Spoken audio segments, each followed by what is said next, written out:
my lovelies, and welcome back to another season of Through Grace's Land, and obviously another episode.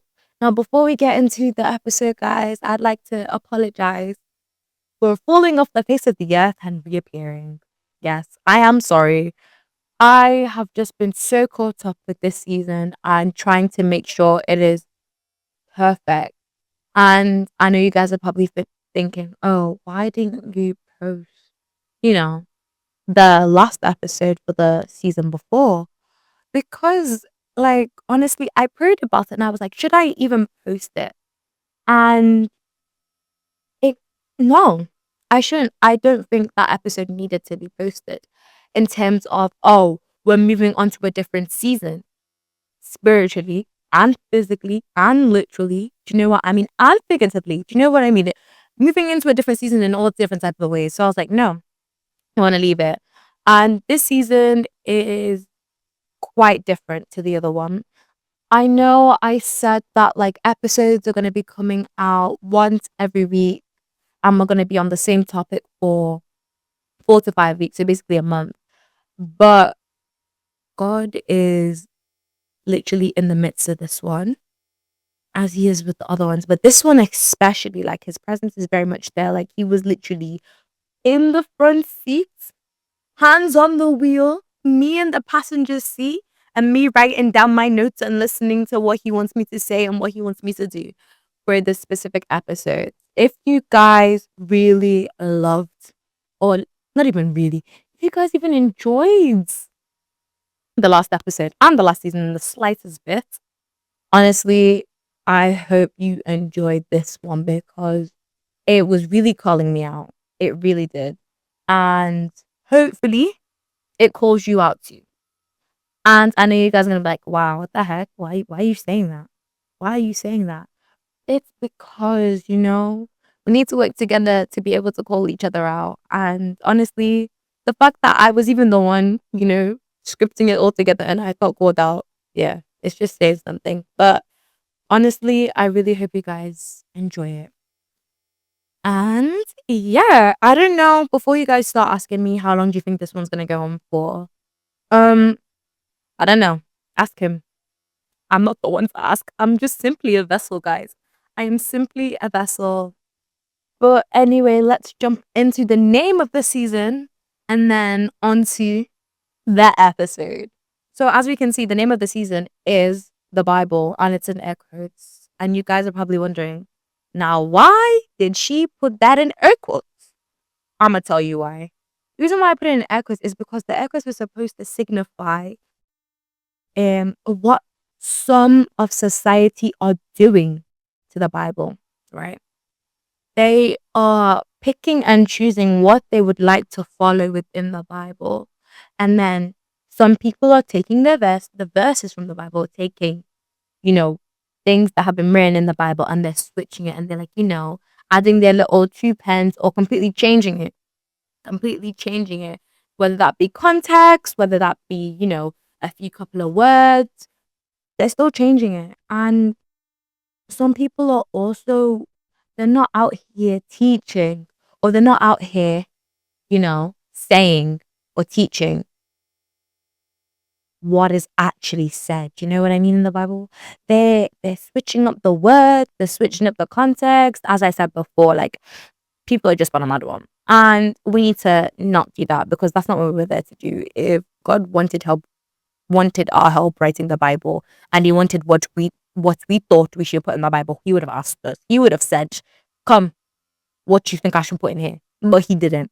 He wrote it the way he did, not for us to come here and change it and to, and to put our opinion in and place that over God's own knowledge and say, this is what we should be doing instead of this because this is better for us because it suits our own comfortability. I'm going to just say this right now because I was going to put this into an episode, but this is better for me to say now. Being a follower of Christ was not all about comfortability. He never called us and said, come, child, let's be comfortable. It's going to be a comfortable road. It's going to be a straight road. He never said that. He never mentioned anything about being comfortable. He never said none of that. So for all of you, man, or for all of you people out there trying to say, oh, or trying to, switching it up for your own comfortability, you are so wrong for that. You need to check your heart posture. But that is what it's basically about. Now, enough of that. Let's jump into what this episode is going to be about. As we can see, the episode is called The Fear of the Lord. Yeah. Now, I want you guys to really take the time to think about what it means to have fear and what the word fear actually means. So, I'm gonna like stay quiet for like 5 seconds. If you guys want more, just pause. Okay. So, when we talk about having fear towards the Lord, there is a lot of misconception that a lot of people have. Okay. So, the Hebrew root of the word fear is the word, and again, please forgive my pronunciation, yirha. And that is spelled YIR apostrophe AH. Look, guys, I'm here for constructive criticism. I'm here for it. If you guys want to correct me, please correct me because I don't want to be sitting here consistently getting it wrong. But anyway, that is the Hebrew root. And in my opinion, there are two types, and these are the definitions that I found. The first one is fear in terms of being scared or afraid of something or someone. And then fear, being fearful, also is being in complete awe and reverence of someone and having respect for them because of the things they do for you. And in this case, it's all the things that God has done for us and what He is still doing for us. So let me just take the time to expand a bit on what I mean. So when we talk about awe, right? When I think of the word awe and when I envision it, right? And the obviously we know the word I'm talking about, it's spelled AWE. Awe is like wow, like I am amazed by all these things that you do. I'm amazed about how kind hearted you are, how you go out of your way to do all sorts for me, for them, for anyone. Do you know what I mean? And in this case, like I said before, from we're looking at this as we're looking at God, right? So I remember instead of being scared of him, this is what a lot of people often think like, oh my gosh, we have to be scared of God. Like, we cannot be stepping on his toes. We can't be doing none of that. Like, we have to be scared. Like, we have to be terrified. Do you know what I mean? There's that. But then there is also like respecting him to the point where, wow, we don't want to even do nothing wrong because of how much we respect him. And we want to not even, I don't even say we want to be like him. We want to make ourselves better. We want to be better people. We want to be the best version of ourselves because of how he inspires us, about how he protects us, about how he goes out of his way to make sure we have everything, about how he literally hands us a book of what we need to do to make sure we chill, to make sure we have I'm gonna use this word, I'm gonna use this phrase, like, you know, very, what can I say? Very lightly, yeah? By saying we have quite a smooth sailing life. We know the reason why I use that lightly is because obviously what I said in the beginning about how it's not always going to be a smooth sailing road, but so we have, some sorts of smooth sailing in our life, some sorts of peace. He literally gave us a book. And we should be grateful for that because who out here is giving you a step-by-step book on how to do life? Do you know what I mean? Your first time of doing life as well, and you're gallivanting in the streets, doing whatever you want to do, gallivanting in the world. But it's okay, guys. Sometimes we've all gallivanted. But do you know what I mean? However, I just thought I should take the time to expand on that. But also, I'm gonna hop into the Bible real quick. So in Proverbs 1, verse 7, and this is the NIV version, it says, the fear of the Lord is the beginning of knowledge, but fools despise wisdom and instruction. Yeah. So I really wanted it to, pause and look at but fools despise wisdom and instruction. I know we've all been in a position where we're like, no, I don't want to do something. No. What do you think I am? Who do you think I am? Who do you think you are? I'm not doing that. I'm not doing anything. Let's say we're in like class or like we're at a job or we're in a place and someone's telling you to do something or like you have to do something. But because someone's simply telling you to do it, you don't want to do it. Do you know what I mean? We need to get out of that habit. But the fact that we are being called fools, you're being called a fool, honey. You're being called a fool for despising wisdom from him on how you should lead your life, on how you should step into grace, on how you should move, move with sense, move with faith. Do you know what I mean? Do you know what I mean? Like it even says in the Bible to walk by faith and not by sight. The fact that this also could show that your lack of faith in him because you're despising the wisdom and the instructions that he's given you. Yeah, clock it.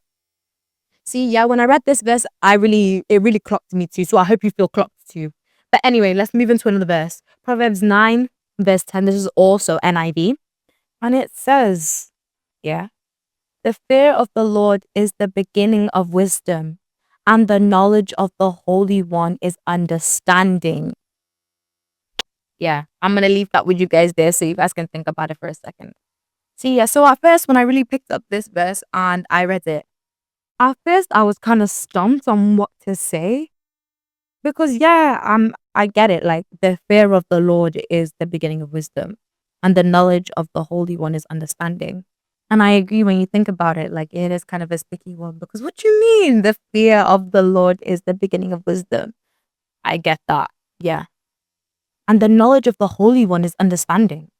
What do we mean by that? And I thought about leaving this to you guys as, as homework because I was like, there's no way I can figure this out. But I sat with myself, I meditated on it, and I understand what I was trying to say, right? So think about it. The fear of the Lord is the beginning of wisdom. The moment fear enters you, the moment you have the fear of the moment not anybody else, not your sister, your brother, your auntie, your uncle, you as an individual, the moment you have fear of the Lord, the moment you look at this guy, the moment you look at that guy that died on the cross for you, the moment you look at that guy that practically gave you a book, yeah, that practically is there with you 24/7, that guides your way to wants the best for you and wants you to be the best version of yourself, yeah. The moment you start to look at that guy and all, yeah, it's the beginning of wisdom. Because he's giving you the knowledge, the wisdom that he has. He's putting that onto you. He is putting that onto you. He is literally giving it to you on a silver platter and it's up to you to take it. The moment you take it, that's how you know, yeah? That's how you know that's the beginning of wisdom because you've acknowledged it. You've not turned away and you've been like, nah, I don't want your help. You've took it and you've acknowledged it. Do you get what I mean? Okay. Now, this is the worst part because this is what took me so long to understand. And the knowledge of the Holy One is understanding. The knowledge of the Holy One is understanding. His knowledge is understanding. There's nothing I can say. There's nothing else I can say to that.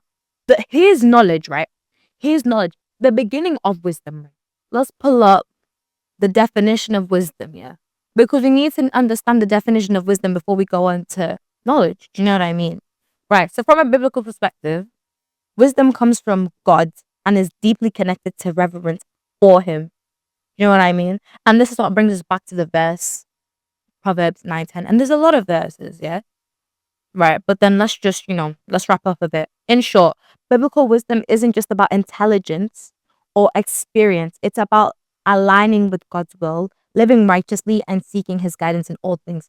That's why the verse literally says the fear of the Lord is the beginning of wisdom. Because once you have that fear is the moment everything starts to align, you start doing things out of the respect and the reverence you have for the Lord. Do you know what I mean? And that's where that wisdom comes from because everything starts to make more sense. Okay. And let's pull it back to, and the knowledge of the Holy One is understanding. The knowledge of the Holy One, his knowledge is understanding because with his knowledge, he provides the understanding. Do you know what I mean? He provides that for us. He literally provides the understanding for us. Do you know what I mean?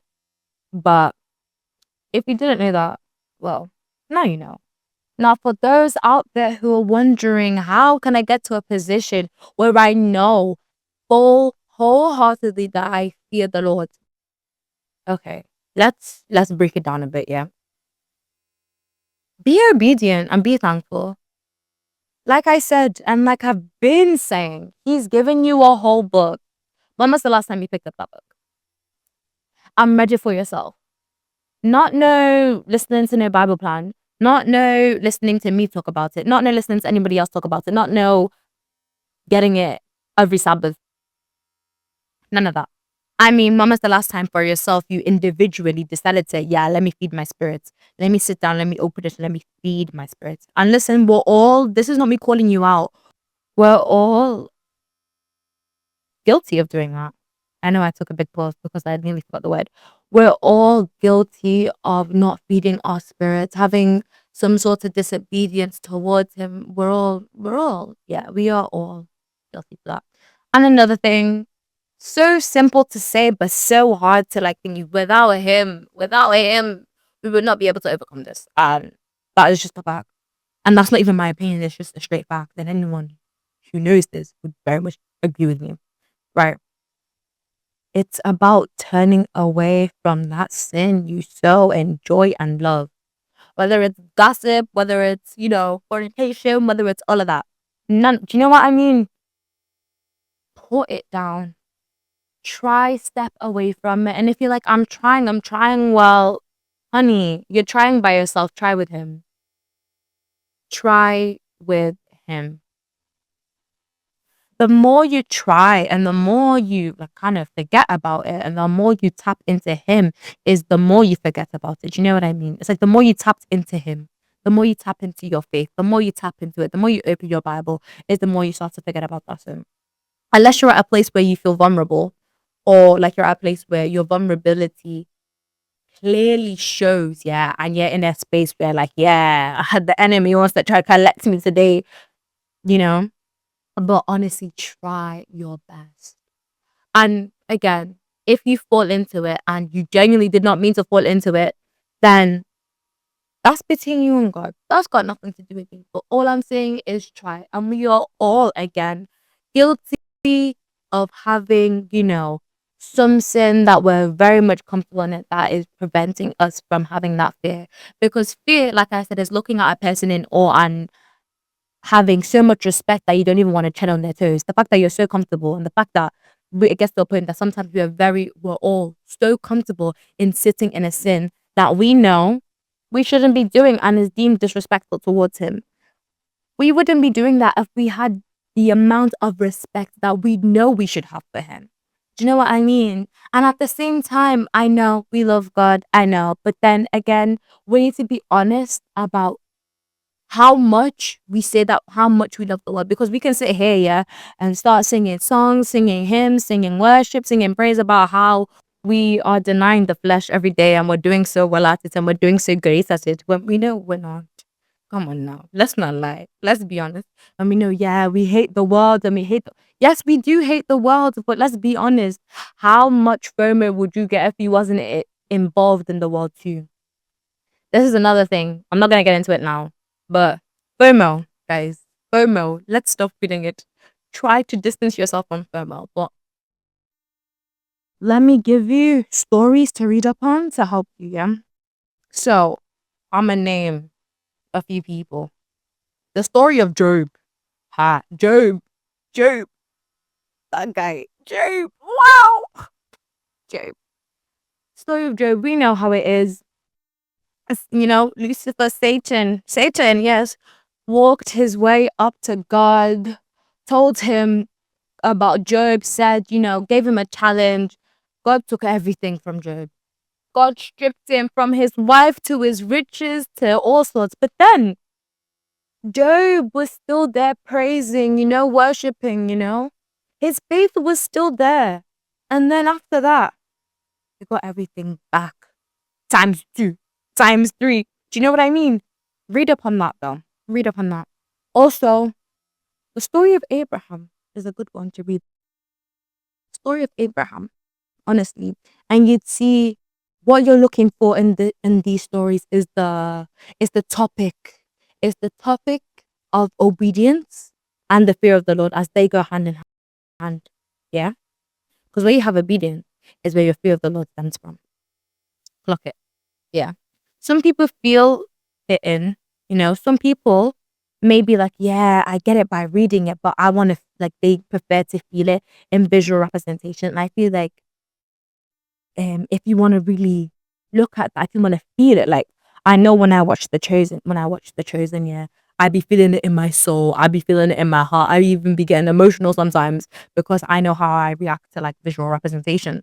So maybe Christian movies, maybe like like find like movies that try to represent these. Unfortunately, I cannot name anything off the top of my head, but I will get better with my recommendations, guys.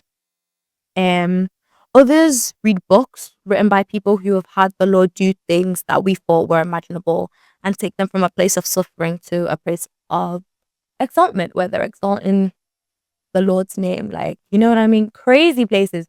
Things are like, yeah, how'd you do that? How did you do that? I didn't got did. Do you know what I mean? Things like that. Anyways, I hope I explained that well. If you guys, yeah, I hope I did well explaining that, because I don't want you guys having any sort of doubt or thinking, what's she yapping about? What's she trying to say? And if you didn't understand anything that I said, or if I'm talking too fast, please, my DMs are open. You know, my email is open. I'm here to receive. I'm here to receive and to answer. But I hope you guys did enjoy um today's episode. Uh it was, let's say, quite a deep one. I wouldn't say it's quite a deep one. I'd say it's quite an obvious one. Something that we as children are not doing. But obviously we will, if you try and if you actually start tapping in, we will get up to that point. And it's such an amazing point to be at. And to those who were there already, congratulations to you, because we trying to be like you. You know what I mean? We're trying to be like you. We're trying to, have that fear. We're trying to get out of our old ways. As we know, we're still growing in Christ day by day, minute by minute, second by second. But yeah, that is all I've got for today. Thank you guys so much for tuning in, and I really hope you really did enjoy what we were talking about. Um, yeah, like I said, questions, anything to add. Also, guys, I'm begging them pronunciations. Please do correct me. But again, my Instagram is through Grace's Lens, and so is my TikTok. And my email is through graceslens@gmail.com, just in case that's your preferred way of, reaching out if you've got any questions or anything to add. And, thank you so much for tuning in. And I will see you guys when I next post. Yeah, which will be next week. But goodbye, my lovelies, and have a blessed